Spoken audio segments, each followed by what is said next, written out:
We have a vision, and that is, pardon me, that every seriously ill person receives medical treatments which are congruent with their expressed goals, values, and priorities. But in order for that to really be real and true, people have to express what their goals and values are. We have to ask them, well, when should we begin these conversations? Well, in some cases, some people say oncologists don't really want to start end-of-life conversations until they close the casket.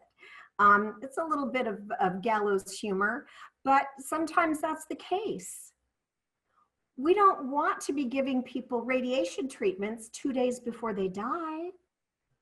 We want people to be able to enjoy whatever life they have left in the way that works for them. So if somebody really wants more radiation, then absolutely it's their choice to have it. But let's start these conversations way upstream at the beginning of a diagnosis.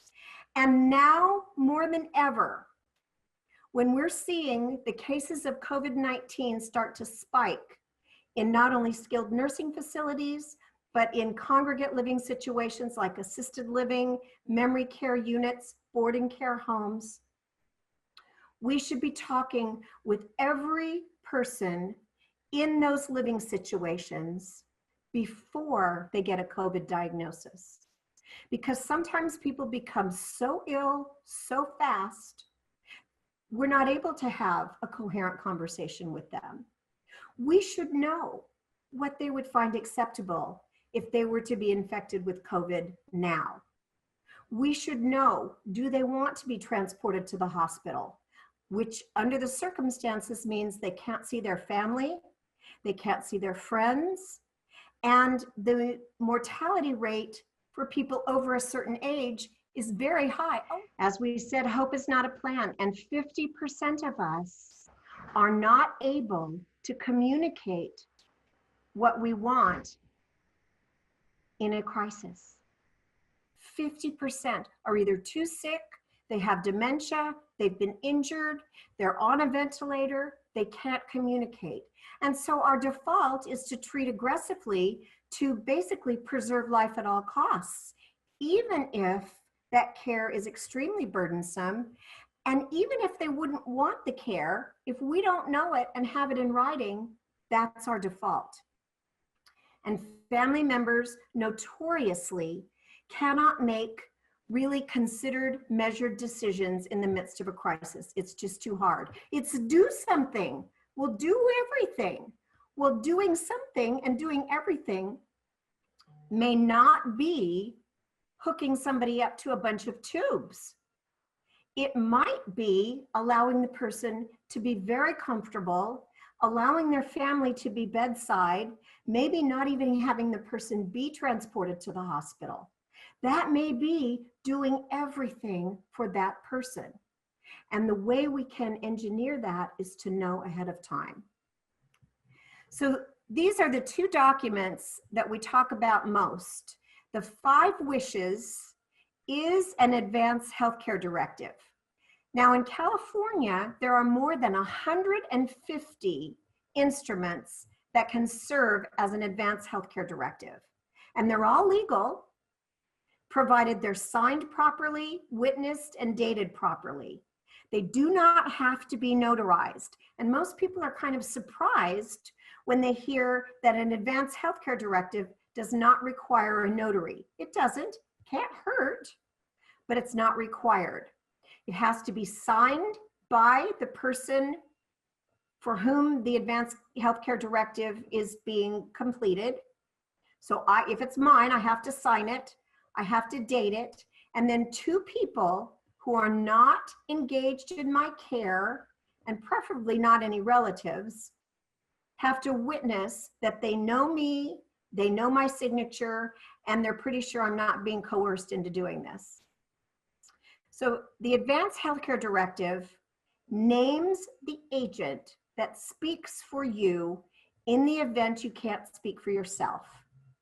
The power in this document does not attach unless you cannot speak for yourself.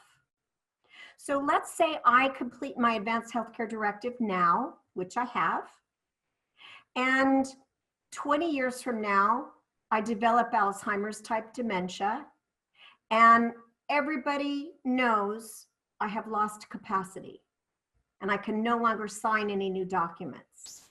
Well, that document now attaches. Now the person that I have asked to make decisions for me can make them in the event I can't speak for myself. Medical decisions, it's your agent, becomes your healthcare agent, okay? The post document is kind of a next step from an advanced healthcare directive. These two don't cancel each other out. They are they're complementary, so they work in concert. And you do want to have both documents, because in my 5 wishes, I might be telling Joe at O'Connor that I want to have no carnations at my funeral, and that I want only popular music from the last 10 years played on that organ, and that I don't want my Aunt Cecilia to sing, and that I want to be buried in a sunny spot under a tree. Wishes for the future, for future care. And in here I might have said, I don't want heroic measures performed. Well, again, how did I define heroic measures that day? And how would I define them later on? And does my agent know what I mean when I say heroic measures? In my case, my agent is not my adorable husband. Many of you know him. He is maybe the nicest guy on the planet, and we've been married for 32 years. He is not my agent. Because if he were sitting at bedside after I'd had a catastrophic brain injury, and I'm on a ventilator, and they've done codes on me 2 or 3 times, and they're telling him there is no hope of recovery. In fact, some of them want to be talking about organ donation. He'd be sitting bedside, and if my hand twitched, he'd say, she's coming back, she's getting better. So my agent is my daughter, who is a registered nurse and has been for 15 years. She's not one of those really nice nurses. She's not really a sweet, warm, cuddly kind of a nurse. She's the kind that says, hold still or it's gonna hurt, and she means it. She's very pragmatic, and she understands the clinical side of life and end of life. And so she's my agent, because she could look at all the clinical data and she could say, Mom, it's been lovely. And then she could allow natural death. And that's why she's my agent, because my husband would be the one to say, oh, do something. When the do something that I would want is not to be in an ICU when I die. My do something, my do everything would be to be at home in my own bed with my little dog and a couple of grandchildren and my husband playing some Joni Mitchell music and maybe even having a cup of tea or a Jameson's, but not in an ICU. That would be do everything for me. So our task as people are filling these out is to help them understand, what does do everything mean for you? What does your perfect death look like? It's hard to think about. We're a death-defying culture. So for those people who are in a position clinically where no one would be surprised if they died within a year, or at very advanced age, or chronic serious illness, then a post becomes appropriate. Now, in this time of COVID, let's say you have an 87-year-old who has a little COPD, survived a heart attack a year ago, but has a pretty good prognosis from a recent hospitalization for a knee replacement, that person might need a pulse. And if you pepper the whole equation with COVID, when they're recovering in a skilled nursing facility that has had an outbreak of COVID, it becomes even more important because the potential for them to be infected is very high. So we want to know, yes, of course we want you to get better. Yes, of course we want you to do the physical therapy for your knee. Yes, of course, our plan is for you to be up and back on the golf course in 6 weeks. But what if? And so where we might not ordinarily insist on a post document for somebody who's having a knee replacement, now in the time of COVID, we have to look at what is the person's risk?